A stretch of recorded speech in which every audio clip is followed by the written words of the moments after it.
se sont réunis pour commémorer le 32e fois le génocide perpétré contre les Tutsis de 1914.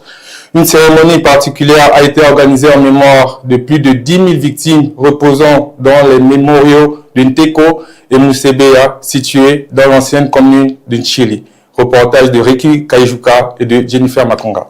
À l'occasion de la 32e commémoration du génocide perpétré contre les Tutsis en 1994, les habitants de Busanze dans le district de Nyarugugu se sont rassemblés pour honorer la mémoire des victimes de Nteko et Musebeya. Les deux mémoriaux abritent les cœurs de plus de 10 000 Tutsis assassinés durant le génocide. Parmi les témoignages marquants de cette journée, celui de Bernard Kabaouza, rescapé du génocide. Il raconte le chemin de souffrance qu'il a traversé tout en exprimant sa douleur de ne pas avoir encore retrouvé certains membres de sa famille pour leur offrir une sépulture digne.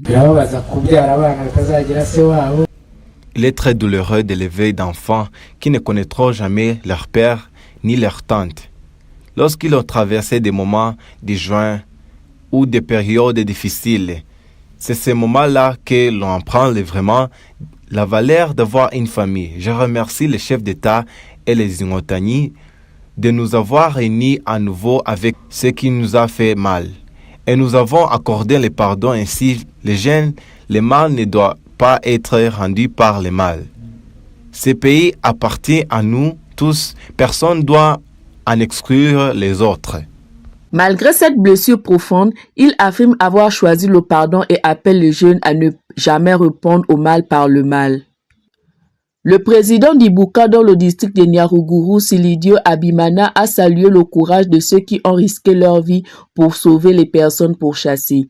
Il a également remercié l'État rwandais pour avoir mis fin au génocide et accompagné les survivants dans la reconstruction de leur vie et de l'unité nationale.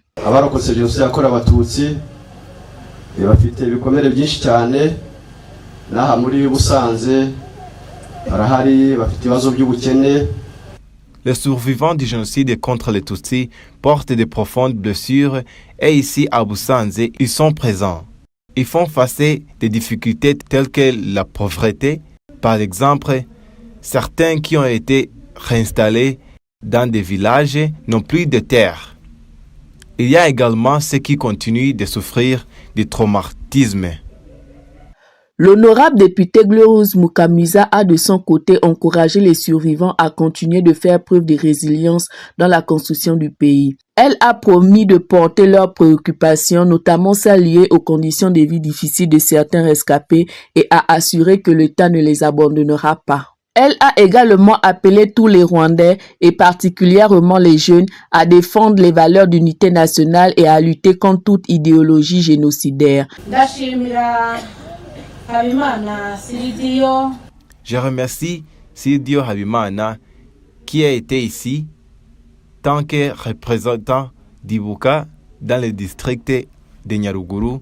Les témoignages qu'il nous a partagés sur les survivants du génocide contre les Tutsis et sur les conditions de vie est très important. Nous tenons à vous assurer que nous avons bien reçu votre message et nous vous promettons que nous vous servirons, ce qui demande à chacun de nous, en tant que Rwandais, c'est de contribuer à la construction de notre pays. À Cap Gaï, la commémoration des